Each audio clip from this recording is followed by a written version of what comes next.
Olá pessoal, tudo bem? Então esse é o nosso segundo vídeo, né? Onde de fato a gente vai estar começando, então vai dando início ao nosso curso, tá? E hoje nós vamos conversar um pouquinho sobre os marcos do desenvolvimento e as características do espectro autista, certo? Por que eu acho importante a gente conversar sobre isso e a gente iniciar o nosso curso falando sobre isso? Porque é fundamental que vocês compreendam a importância que tem os marcos do desenvolvimento na vida de uma criança, tá? Então, como é importante a gente observar esses marcos, para que então a gente venha a compreender, né, as características do espectro autista, tá? Porque muitas vezes, quando os pais chegam no consultório para fazer uma avaliação, né, chegam no médico, chegam na fonoaudióloga, há muitas dúvidas em relação a, mas o que tem atraso, né? Por que isso ele teria que fazer nessa faixa etária e ele não faz, então tá errado? Não é que tá errado, né? Mas são alertas que vão nos mostrando que há uma fragilidade no desenvolvimento global daquela criança. Porque os marcos do desenvolvimento, eles foram construídos, né, justamente baseados em evidência científica, né, em pesquisas com crianças, e eles foram construídos justamente pensando no que o esperado para uma faixa etária, né, para todas as faixas etárias. E sempre tem dentro dos marcos do desenvolvimento uma margem para menos ou para mais, certo? Então não é que exatamente a criança tenha que caminhar com 1 ano de idade, não. Ela pode às vezes caminhar com 10 meses, mas ela também pode caminhar às vezes com 1 ano e 3 meses. Porém, se passar disso, aí a luzinha tem que acender e a gente tem que procurar ajuda. Então os marcos do desenvolvimento, na verdade, eles servem para nos auxiliar, né, no norte que a gente vai ter que tomar a partir do momento que a gente percebe que há um atraso importante que fugiu daquela linha que o marco do desenvolvimento previa, certo? Então não dá para pensar assim, ele tem 1 ano e 6 meses e não caminha ainda, mas tudo bem, o meu primo caminhou com 1 ano e 8, caminhou com 2, ok, né? Tudo bem, talvez o seu primo tenha caminhado e tudo bem, depois transcorreu tudo bem, mas isso significa que há atraso. E assim como pode ficar tudo bem daqui a pouco, pode que se essa criança não for estimulada, muitas outras coisas poderão ser acarretadas, né? Então é para isso que existem os marcos do desenvolvimento, para nos dar um norte sobre o que a gente precisa fazer. Se está dentro daquela normalidade prevista ou se a gente precisa estimular para que essa criança então possa alcançar o que é esperado para a faixa etária dela. E aí, nesse primeiro momento, eu trago para vocês aqui a escala de desenvolvimento Denver, que é uma ficha de acompanhamento bem simples, tá? Que inclusive essa daqui eu tive acesso através de um curso da Neurosaber, em que eles nos mostram justamente essa questão da idade, tá? E as respostas esperadas pela criança, tá? Então vocês vão ver aqui que tem coisas assim, da linguagem, tá? Tem coisas de competência social, tem coisas relacionadas ao motor, ao desenvolvimento motor, tá? Então, por exemplo, vamos pegar na parte de cima ali, ó, tá? A criança olha para a pessoa que a observa, então vocês vejam que esse item, ele diz ali do 1º ao 3º mês. Então, até o 3º mês, a criança precisa olhar para a pessoa que está com ela, que observa ela. Isso já é um marco. Outra questão, ela fixa e acompanha os objetos no seu campo visual. Então, quando você pega um brinquedo e vai levando, né, a criança fixa o olhar e acompanha, olha lá, até 4 meses, tá? Ela consegue diferenciar, por exemplo, dia e noite, a questão do sono, né? Ela emite sons, balbucia, né? Ela rola. Então, assim, tem várias questões, né? Aí depois ali o desenvolvimento motor, ó, senta-se sem apoio, né? A questão da imitação fundamental. Imita pequenos gestos ou brincadeiras, aí vocês vão ver que daí já é uma habilidade que exige da criança um pouco mais de idade. Então, por exemplo, lá, ó, vai dos 6 meses até 1 aninho. Até 12 meses a criança tem que estar imitando pequenos gestos e brincadeiras, certo? Mão na cabeça, tchau, beijinhos. A criança tem que fazer isso até 1 aninho. Muitas crianças com características do transtorno do espectro autista não fazem. Por quê? Porque há uma falha na imitação, que é uma habilidade fundamental, tá? Então são pequenas coisas que fazem com que a gente analise desde o nascimento o desenvolvimento de uma criança, tá? E é por causa dos marcos do desenvolvimento que a gente consegue, através dos protocolos de avaliação, distinguir, né, cada habilidade, cada dificuldade e o que de fato a gente vai precisar trabalhar mais e mais. E principalmente os marcos do desenvolvimento servem, né, para acender aquela luz e alertar as pessoas que estão envolvidas com a criança sobre a necessidade ou não dela ser avaliada, tá? Aí ali embaixo vocês vão ver que tem outras questões sobre andar sozinha, né? Sobre levar os alimentos à boca com a própria mão, né? Sobre vestir-se, sobre falar frases, a questão do controle, então, esfincteriano, né? Do uso, do desfraude, na verdade, tá? A questão do brincar com outras crianças, né? Então, a questão da interação, né? A questão da imitação da vida cotidiana, que é o início ali do faz de conta, tá? Que nós vamos falar também nesse nosso curso mais adiante, quando a gente for falar sobre a parte das intervenções e brincadeiras. O quanto é importante uma criança passar por essa fase, que é conseguir imaginar algo através de um relato vivenciado, né? Então, eu vi a minha professora me dando aula, eu tenho isso na minha memória e eu reproduzo essa minha memória com a minha boneca, né? Ou eu sei como é um carro andando, então eu reproduzo isso no meu carrinho lá com os meus bonequinhos. É essa reprodução. E veja só, isso começa quando a criança tá lá, ó, com os seus... deixa eu ver aqui bem certinho, 22 meses, tá? Então, um pouco antes de 2 anos, a criança já pode começar a fazer isso. Já deve começar a fazer isso, tá? Claro que ainda não de uma forma sequenciada, né? Elaborada, mas a imitação, a reprodução já pode acontecer, já deve estar acontecendo. Pular, né? A capacidade de se expressar, de expressar as suas próprias ideias, os seus desejos. Então, assim, é muito importante a gente acompanhar os marcos do desenvolvimento, tá? E conseguir ir percebendo o que precisa ser mais estimulado na nossa criança. E aí, aqui do lado, eu coloquei ali um lembrete, né? Um atraso não se mede só pela habilidade em si, né? Por quê?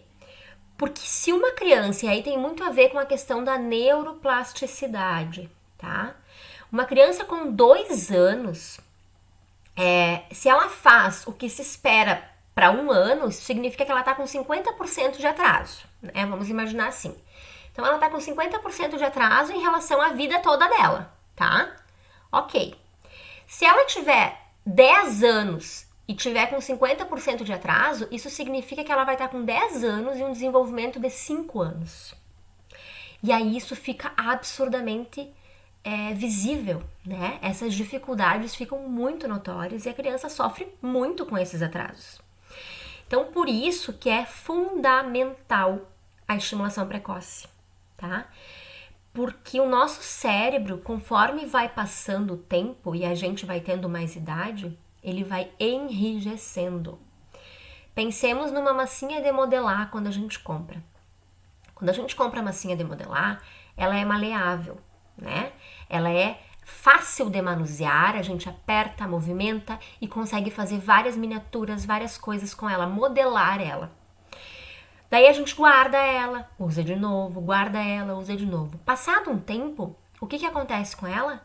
Ela começa a ressecar e vai ficando cada vez mais difícil a gente conseguir trabalhar com ela com tanta maleabilidade que nem no início. Imaginemos que o nosso cérebro é exatamente assim. Quanto mais novinhos, maior a capacidade que nós temos de fazer novas sinapses, novas reconexões. Quanto mais velhos, o cérebro vai enrijecendo e fica mais difícil para a gente conseguir fazer novas sinapses e novas aprendizagens. O que não significa que a gente não vai aprender, porque a gente vai aprender para o resto da vida. A gente sempre aprende, tá? E o cérebro tem uma capacidade única de sempre estar aprendendo. Porém, com um tempo muito maior. Então, o que eu consigo ensinar para uma criança de 2 anos em 1 mês, certamente eu vou demorar 1 ano para ensinar para uma criança de 10 anos, tá?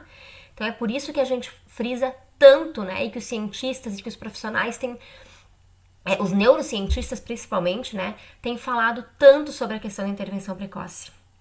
Não pensemos em diagnósticos, pensemos em intervenção precoce, né? Ainda tem alguns médicos que antes de encaminhar a criança para uma intervenção precoce, tendem a pensar, não, preciso fechar um diagnóstico, e vai que não seja esse o diagnóstico, vai que não seja autismo. Gente, não importa se a criança vai ser diagnosticada com autismo com 2 anos, com 3 anos, com 6 anos. O que importa, de fato, é o tempo que ela tem de estimulação. Então, se eu recebo uma criança com 2 anos, que eu não tenho certeza que se realmente fecha um diagnóstico de autismo, eu digo eu como médico, né? Ainda assim, eu estou vendo que ela está com atrasos. Então, eu tenho a obrigação ética de encaminhar essa criança para uma intervenção precoce, sim. Porque ela está com atrasos e ela precisa trabalhar, ela precisa ser estimulada para que esses atrasos não fiquem maiores ainda com o passar do tempo, né? Independente de fechar ou não um diagnóstico. Eu não busco um diagnóstico, tá? Por mais que eu faça as avaliações multidisciplinares, as avaliações específicas no transtorno do espectro autista baseado em protocolos, né? Como o checklist do modelo Denver, como o Protea, como o EIDOS-2. Por mais que eu use esses protocolos eles sempre vêm, né, no intuito de me mostrar, de me dar um norte sobre o que tem que ser feito com essa criança, sobre quais são as habilidades que de fato estão atrasadas e precisam ser recuperadas e trabalhadas. E então o diagnóstico é por conta do médico quando ele acha necessário ser feito, né? Um médico neurologista, neuropediatra ou um psiquiatra infantil. Que fique bem claro isso também, pessoal, tá? Isso é conhecimento, é informação para vocês. Quem dá um diagnóstico sobre transtorno do espectro autista, tá? Ou outro transtorno do neurodesenvolvimento, que nem é o transtorno do espectro autista, é um médico neuropediatra ou um médico psiquiatra infantil, tá? Não adianta levar uma criança no neurologista, que não é especialista em infância. Não adianta levar uma criança no pediatra e achar que o pediatra vai ter condições de dar um diagnóstico ou não, de fazer esse tipo de avaliação, porque a especialidade do pediatra é outra. Então a gente tem que ter essa clareza, porque às vezes a gente se confunde e vai muito atrás do que vão nos falando, né? Mas o que nós temos de ético, tá? E reconhecido é isso. Então vamos lá. Então o transtorno do espectro autista, ele é um transtorno do neurodesenvolvimento, tá? E assim ele foi categorizado, né, pelo DSM-5, agora recentemente em 2013. Não é tão recentemente, né? Já faz um tempinho. Mas ainda tem pessoas que muitas vezes se baseiam no DSM-4, que é o anterior, né? E aí às vezes há uma confusão. Mas ele é então categorizado agora assim, transtorno do espectro autista, e aí ele é dividido por níveis. Nós vamos falar sobre esses níveis depois. O que é muito importante a gente entender dentro do transtorno do espectro autista? Que há 2 blocos, tá? Então, agora com o DSM-5, existe uma díade, tá? Onde a gente fala na falha de alteração em comunicação social e interação, tá? Porque a comunicação social é o quê, né? É a comunicação para a interação. Então, há alteração nisso. E há também a presença de interesse restrito e estereotipado, tá? que eu vou explicar um pouquinho daqui a pouco para vocês também, para que vocês visualizem, enfim, e tentem relacionar com aquilo que vocês podem ver nas crianças de vocês, tá? Então, assim, o TEA é uma alteração ocorrida dentro do cérebro, no qual as conexões entre os neurônios se dão de uma forma diferente. Não é algo a menos, né? Não é que há uma lesão no cérebro, não é isso. É uma conexão diferenciada, tá? E por isso que há essas diferentes formas de se relacionar, diferentes formas de se expressar, e é isso que a gente tem que ir descobrindo e trabalhando para que eles possam, então, estarem incluídos de fato na sociedade. Então vamos lá, alteração na comunicação social, o que é isso? Tá? Uma criança que pode ter dificuldade no contato visual, tá? Então desde pequenininha aquela questão da dificuldade de manter o contato visual, muitas vezes os pais chegam e dizem, não, prof, mas ele me olha. Ok, ele te olha, mas ele mantém esse contato? Ele consegue conversar com você olhando no teu olho? Ou ele fala um pouquinho e já foge os olhos, tá? Ele consegue quando ele, por exemplo, quando a criança ainda não fala, né? Ele consegue fazer o estabelecimento do contato visual enquanto ele tá pedindo algo pra você?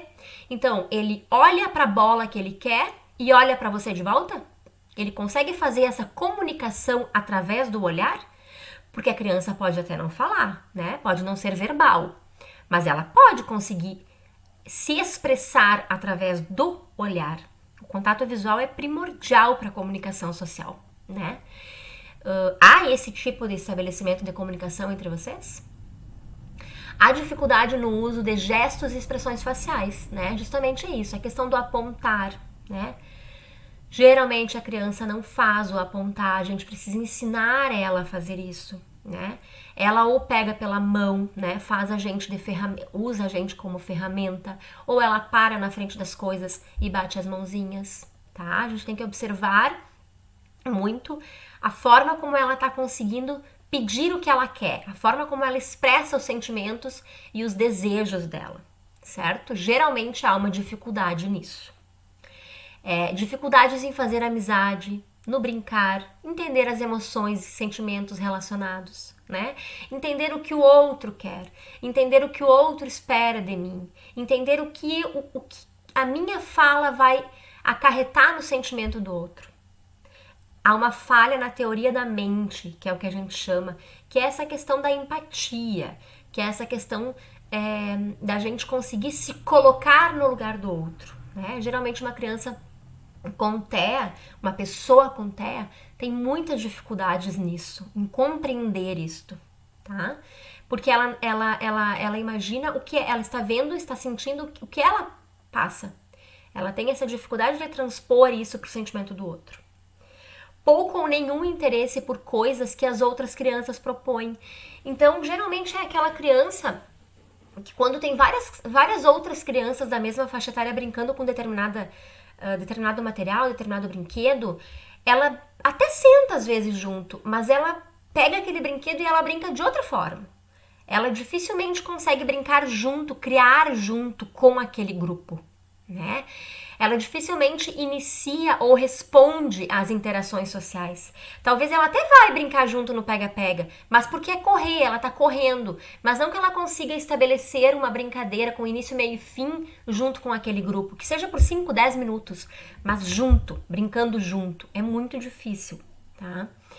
É uma criança que pode também ter uma aproximação pelas pessoas de uma maneira não natural, né? Mais robotizada, porque ela aprendeu isso observando, né? E às vezes ela pode ter fracasso nas conversas interpessoais. Então, quando a criança já é um pouco maior, eu tenho muitos alunos adolescentes com autismo. E isso é muito visível, assim. Eles têm dificuldade de conseguir manter uma conversa sobre a vida deles, né? Sobre as relações interpessoais, sobre o que aconteceu no dia, sobre o que eles estão sentindo. Eles até respondem, mas na hora deles conseguirem fazer a volta, e você? Como é que você se sente? Para eles isso é muito estranho, é muito difícil, tá? A questão também, assim, da dificuldade em entender a linguagem não verbal, né? Então, aquela questão do olhar que eu falei. Quantas coisas a gente comunica pelo olhar, né, para as pessoas? Para as crianças com TEA, é muito difícil compreender esses sinais não verbais que a gente dá, né? Seja com uma cara um pouco mais fechada, seja com uma cara mais feliz, né? Um sorriso, seja com um apontamento, tá? Então, às vezes, a gente pensa que está sendo claro, mas a criança não está conseguindo entender de fato o que a gente está querendo dizer. Então, aí, ó, já vem uma dica de intervenção, tá? Muito importante a gente prestar atenção nisso, ser claro, tá? Falar pouco, mas ser claro no que a gente está esperando da criança. Não adianta a gente imaginar que a criança entendeu o nosso olhar, que a criança entendeu a nossa expressão facial. A gente precisa ser claro no que a gente quer que ela faça, ou no que a gente não quer que ela faça, tá? Dificuldade em se adaptar em diferentes situações sociais, tá? Então, assim, pode ser, né, que também a criança tenha uma dificuldade em espaços diferentes, em lugares diferentes, com pessoas diferentes, né? Pessoas não familiares, em lugares que tenha muita gente junto, ou em lugares que tenha som. Às vezes a questão da mudança, né? Foi para uma festa de aniversário, foi para uma pracinha, foi para a escola, foi para casa dos avós, né? Essa mudança muito frequente, às vezes, pode causar uma desorganização e isso também é uma característica da criança da pessoa, do sujeito, né? Com autismo. O que eu quero reiterar aqui para vocês? Cada criança com autismo é uma. Cada criança é uma, certo? E não é porque ela tem ou não tem autismo que ela vai deixar de ser uma. Não. Cada criança é única. Então, não existem crianças com transtorno do espectro autista iguais. Cada criança tem as suas características.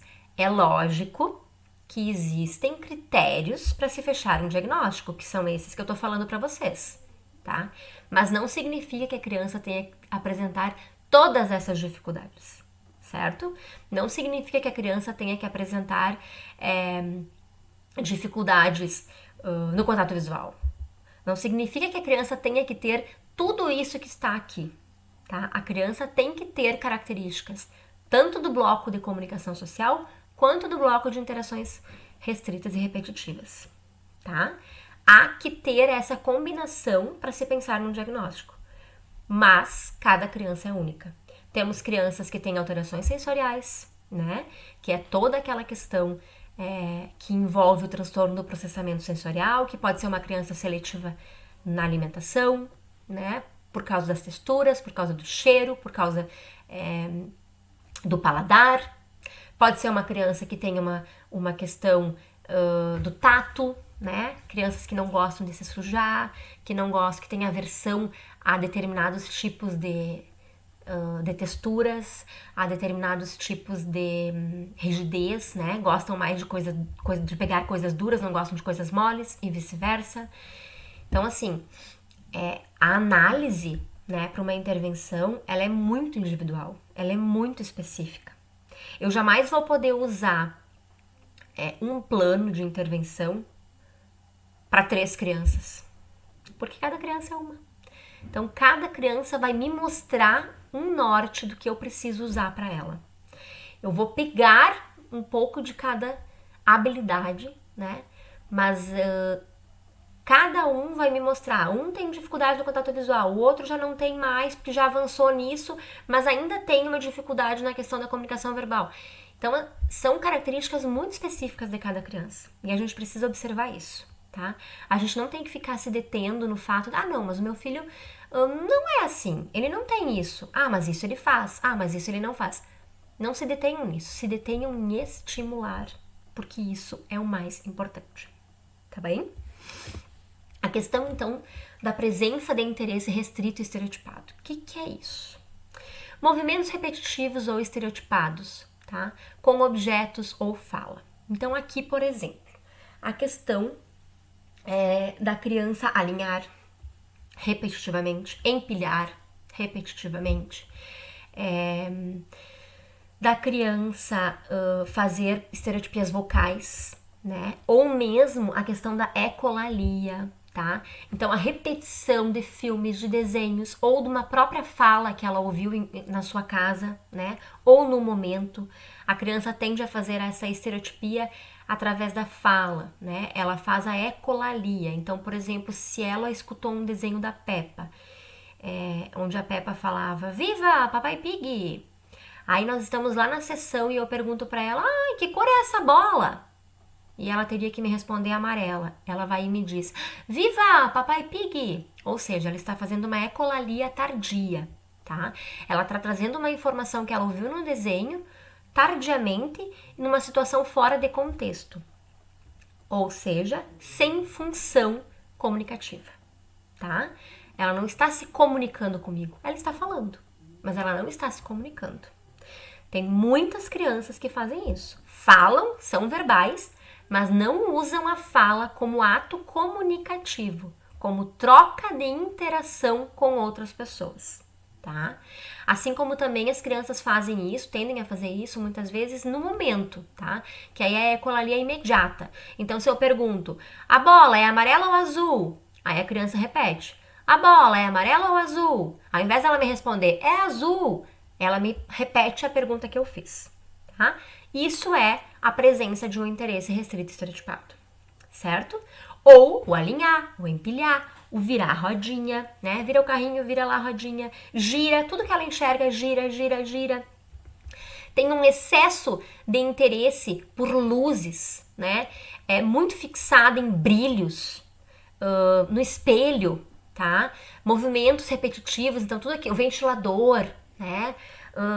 Esses spinner que giram muito, tá?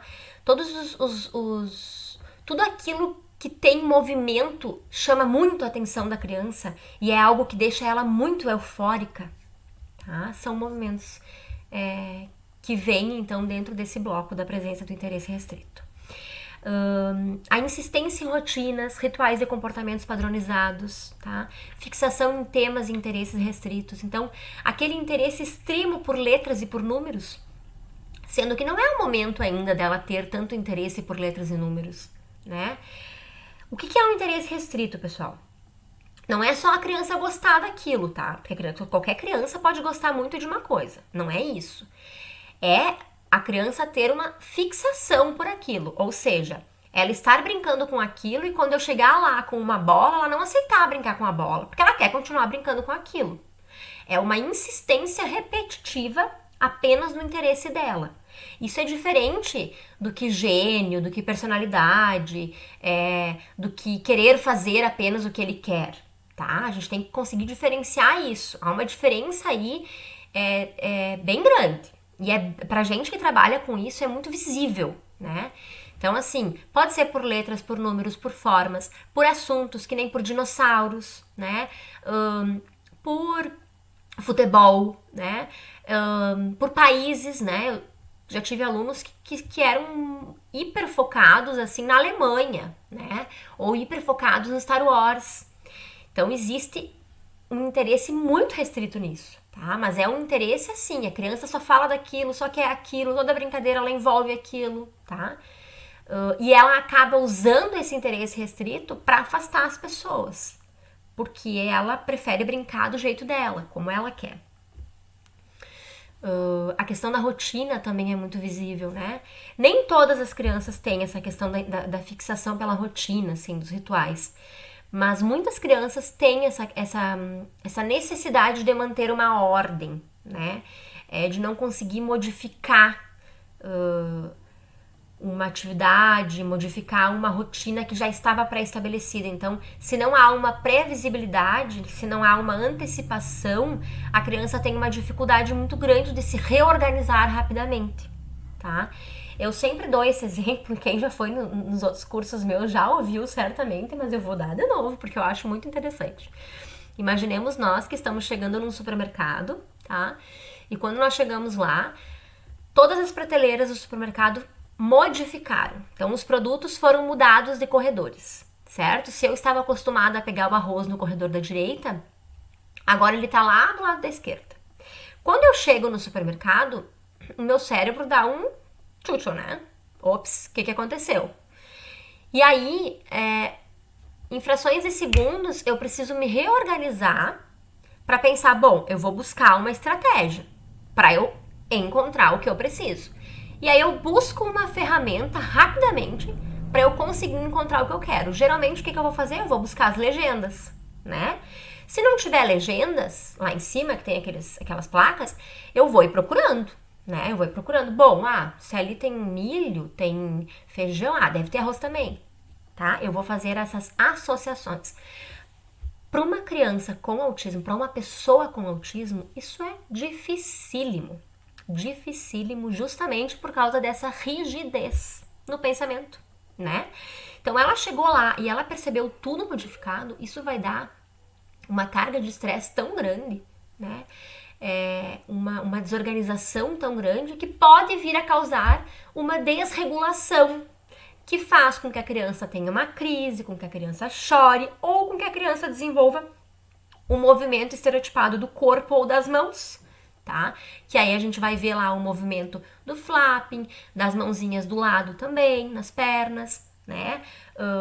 Do pulo, da criança que anda em círculos, tá? Da criança que faz os movimentos das mãozinhas pertinho do rosto para enxergar, da criança que busca pelos ângulos, né? Então fica buscando pelos ângulos. Isso tudo são estereotipias motoras, movimentos repetitivos do corpo, tá? Que ela usa para se autorregular em um momento de desequilíbrio. Pode ser um momento de desequilíbrio por uma angústia, como nessa situação que eu expliquei no supermercado, onde tudo mudou de repente, ou pode ser numa situação de muita euforia, então um momento muito alegre, muito feliz, que a criança não sabe como agir, de tão feliz e tão alegre, e ela acaba se desregulando e precisa encontrar um movimento para acalmar, certo? Importante também aqui, eu até acho que eu coloquei também isso, e nós vamos falar sobre isso na parte das intervenções, mas eu já vou falar aqui também. Não podemos interromper uma estereotipia, tá? Eu sei que muitas vezes é angustiante, que muitas vezes fere aos nossos olhos, né? Mas se não é uma estereotipia autolesiva, ou seja, se a criança não está se machucando e nem machucando os outros, a gente não deve impedi-la de fazer isso. Porque se a gente impedi-la de fazer o movimento que ela está fazendo, ela vai encontrar outra coisa para substituir esse movimento. E essa outra coisa pode ser bem pior, tá? Podem ser coisas, aí sim, que machucam, né? Então a gente tem que prestar muita atenção, assim, se o movimento que ela está fazendo não é autolesivo, nós vamos entrar no mundinho dela, nós vamos entrar nessa brincadeira com ela, tá? Nós vamos fazer disso uma brincadeira, tá? Que nem eu digo, a criança que faz a busca pelo ângulo, se abaixa lá e começa a fazer também que nem ela, brinca que tá fazendo cachorrinho, brinca que tá pegando ela, que vai pegar, que é um elefante. Inventa coisas para tirar o foco da criança, mas não impeça ela de fazer, tá? Porque se você impedir ela de fazer, ela vai se desregular, isso vai provocar uma crise e aí vai ser bem mais difícil acalmá-la, certo? A questão, então, como eu já falei, da extrema angústia com pequenas mudanças na rotina, né? Pode também ter um forte apego a objetos, então tem muitas crianças que costumam carregar muitos objetos consigo. Carrega um bichinho, carrega um ursinho, carrega um livro, né? Aí também é uma questão que a gente precisa observar muito bem, assim, se aquilo que a criança está carregando está prejudicando a interação dela, então a gente vai ter que trabalhar, né, e analisar para retirar esses objetos. Mas se não está prejudicando, se apenas é um objeto de segurança da criança, ok, não tem por que a gente tirar, tá? É preciso fazer uma análise nesse sentido. Quando você senta na tua casa para fazer a estimulação com a tua criança e ela tá lá com aquele bichinho na mão, ela consegue interagir com você mesmo com o bichinho na mão ou ela fica só hiperfocada no bichinho? Se ela fica só hiperfocada no bichinho, nós vamos ter que dar um jeito de esconder esse bichinho, certo? Dificultar um pouquinho para que ela possa vir para nossa realidade. Se ela fica com o bichinho, mas só fica, não fica hiperfocada nele, consegue fazer as atividades, ok, não tem por que a gente tirar, tá bem? A questão que eu já falei, então, da sensibilidade dos barulhos, cheiros, texturas, né? As luzes. A alteração na sensibilidade à dor, tá? Tem algumas crianças que têm, sim, que aí também vem dentro da questão do transtorno do processamento sensorial, né? Crianças que, por exemplo, têm uma hiper ou uma hipossensibilidade. Então, crianças que não sentem dor, que parecem não sentir dor, que não choram, que não reclamam, que não se queixam. E crianças que sentem dor assim ao extremo, né? Que deu uma batidinha no dedo já choram muito, muito, muito, muito. Então, esses extremos, tá? Também são alertas, tá? Pra gente estar pensando, então, na questão do como se analisa uma criança para conseguir pensar num diagnóstico de transtorno do espectro autista, tá bem? E aí, então, nós temos a divisão por níveis, tá? O transtorno do espectro autista, ele é categorizado, então, a partir do DSM-5, como nível 1, nível 2 e nível 3. Nível 1, nível leve, tá? Então, a criança geralmente vai ter uma necessidade de pouco apoio, no sentido de autonomia e independência. Nível 2, necessidade de ajuda substancial, tá? É uma criança que tá num nível moderado e vai precisar, provavelmente, de uma ajuda um pouco maior, porque ela vai ser um pouco mais dependente. E o nível 3, a necessidade de apoio muito substancial, e geralmente são crianças que também têm a comorbidade da deficiência intelectual junto, tá? Então também afeta a questão intelectual, né, cognitiva. O que eu quero deixar muito claro para vocês aqui? Imaginem então vocês, o autismo ele é um espectro, né? É uma linha, imaginem uma régua. Nesta régua nós temos o nível 1, o nível 2 e o nível 3. Conforme a estimulação da criança for sendo feita, ela tem a possibilidade, tá, de retroceder os sintomas. Então, uma criança do nível 3 pode virar nível 2. Uma criança do nível 2 pode virar nível 1. E uma criança do nível 1 pode virar fora do espectro. Certo? Prof, o que é isso? Isso é a cura? Não, não é cura, tá? A gente não... Baseado em evidências científicas, tá? O que a gente tem de informação é que sim, crianças com TEA leve, conforme a intensidade de estimulação que receberam, podem vir a sair do espectro. Não deixar de ter autismo, não é isso. A criança não deixa de ter autismo, tá? Ela tem autismo pro resto da vida. Mas os sintomas que ela tem já não são o suficiente para fechar o diagnóstico do nível 1. Então, ela fica fora do espectro, certo? E provavelmente ela vai ter que trabalhar algumas coisas, né, ao longo da vida, até porque conforme a pessoa vai crescendo, as demandas sociais vão aumentando, então as dificuldades tendem a ser maiores com o passar do tempo, né? Mas é uma possibilidade sim. Em dados científicos, a gente tem que de 1 a 3% dos casos pode acontecer isto, tá? A sair do espectro. De 1 a 3% dos casos. Então, vocês veem que não é muito, né? Mas é um percentual importante aí no sentido de estimulação, tá? Que mais? E assim como eles podem retroceder os sintomas, eles podem aumentar, tá? Então, se eu tenho uma criança lá que com 3 aninhos foi diagnosticada nível 1 e ela não recebeu uma estimulação adequada, ela não fez, né? Não teve uma estimulação adequada ou não teve uma estimulação, ela pode perfeitamente avançar para o nível 2 e perfeitamente avançar para o nível 3, tá? Então, a gente precisa estar muito atento a isso, assim, né? A importância de fazer o máximo possível que a gente puder o quanto antes, tá?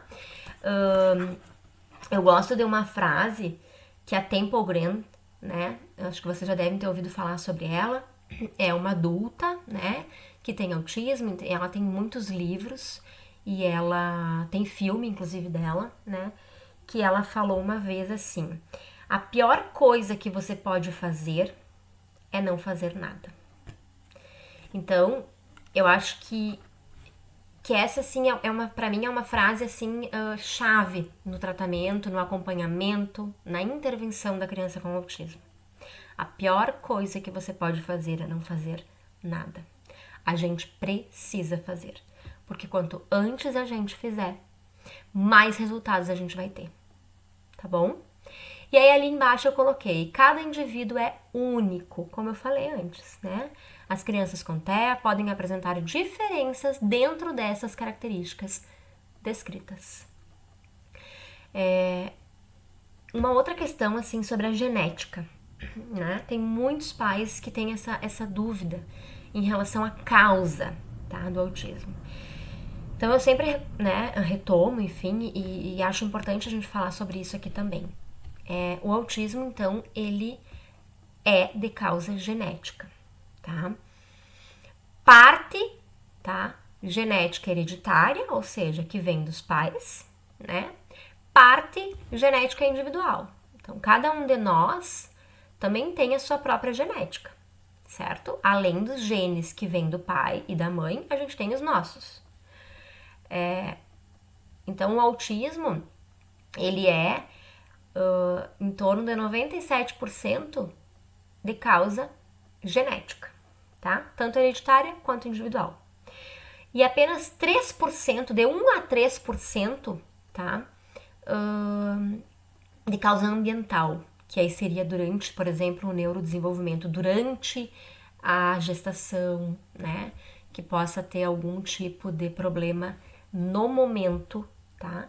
E durante a gestação, tá? Durante ali me fugiu a palavra agora, mas o processo, né, inicial ali da gestação, do desenvolvimento da criança, tá? Do feto. Então, que seriam algumas causas ambientais, que aí sim, tem algumas investigações em relação a remédios que as mães, né, podem ter feito uso, mas nós não temos nada assim categórico dizendo é isso, né? Foi assim. Não, nós não temos. E também não temos como afirmar qual é o gene, né? Qual é o gene do autismo? Que nem nós temos, por exemplo, o cromossomo 21 lá da síndrome de Down, tá? Não temos isso. Cada criança com autismo apresenta um sequenciamento genético, né? Então não tem como dizer assim, todas as crianças com autismo têm esse sequenciamento, não. Já foram vistos vários. Então, o que a gente pode afirmar, assim, né, e o que de fato a ciência traz, tá, e os dados científicos nos trazem, é isso. A maior causa, tá, é genética, e é genética hereditária ou individual, tá? Não se tem também um dado específico, mas é mais dos pais, vem mais do pai, vem mais da mãe, não, tá? Para se saber isto, teria que ser feito o sequenciamento genético, né, de cada criança. E aí sim se teria uma noção maior, né, da onde que veio os genes, tá? Mas também não nos dão uma certeza sobre, por exemplo, um próximo filho, né? Inclusive, tem muitas pessoas que me perguntam isso às vezes. Prof, mas será que no nosso segundo filho a probabilidade de ter autismo é grande? Como é que é, né? Então, mesmo com sequenciamento genético, não há a possibilidade de um médico, né, afirmar para vocês quanto por cento vocês têm de chance de ter ou não ter uma outra criança com autismo, tá? Assim como pode ter, pode não ter. É claro que tem a questão é muito mais provável, né, do que pais que não têm criança com autismo, né? Mas não tem uma estimativa correta, tá? Esses são os dados mais atualizados, que inclusive alguns foram passados no congresso do Te Adoro, que foi agora há alguns dias, e eu compartilhei com alguns de vocês no nosso grupo pelo WhatsApp, né? Bom, pessoal, eu acredito que assim, essa parte sobre marcos do desenvolvimento e características do espectro autista, né?